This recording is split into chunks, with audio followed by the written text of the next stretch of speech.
It's Gammy. I was thinking about green thumbs. Do you have a green thumb? They used to say that if you could grow plants in pots or plants in the garden successfully, you had a green thumb. My mother had a very green thumb. Everything she tried to grow was successful. And I grew up with that practice. I was born in 1937, and so in 1941, when World War II began, people began to plant victory gardens, and we had one. I think everybody on our block, both sides of the street, had victory gardens because fresh produce, a lot of it was given to the military, and it was scarce, or you had to use a ration stamp to purchase any. And if you had a family at all, you went through the stamps.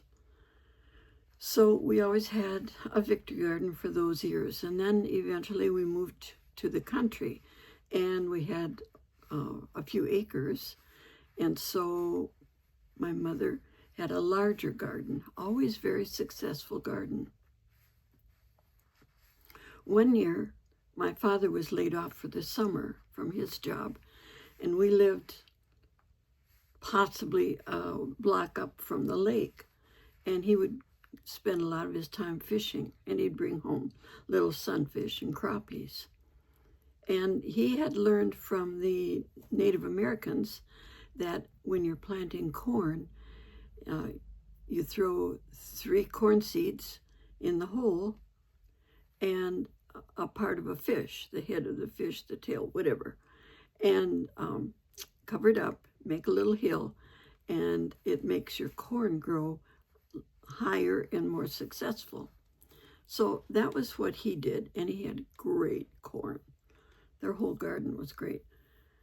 So I had that practice behind me, and when I established my own home, I always had a garden of some kind. I might have started out in pots, house plants, but ended up. And when we moved to North Carolina, we had a nice big yard and plenty of sun in the backyard, and so we had another big garden. You can see the success of some of the garden plants by the size of this sunflower. It was about 20 feet tall. And then I started growing plants in pots outdoors, and then graduated to 5-gallon pots from the paint store. And then I thought, it gets a few days of frozen temperatures in North Carolina in the winter, and those pots weren't going to help me. So I thought it was time for a greenhouse.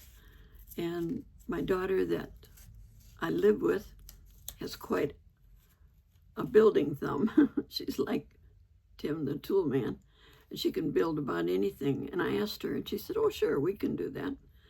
So one summer, my 2 sisters came here for a few weeks in the summer, and the 4 of us, 2 sisters, my daughter, and myself, put up a greenhouse, and just using some plans that we got probably off the internet.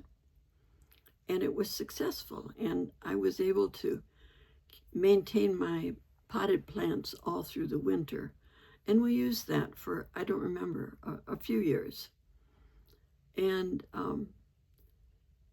eventually the greenhouse came down. I can't remember if we took it down or if the weather took it down. But we're back to just using the yard, except that the trees have gotten so much broader and taller that there's not very much sun left in the backyard. So we do some pot planting and are pretty satisfied with that. I don't plant much anymore. I'll be 90 in March, and I can't get down on my knees anymore. The enthusiasm has left, but I really enjoyed it, and I enjoy the memories of when we did it. I just wanted to share that with you and ask you, do you have a green thumb? Do you know anybody that does? Maybe your parents had green thumbs. Maybe you were a farmer. It's so much fun to think about all that. Thanks for being with me today, and don't forget, subscribe.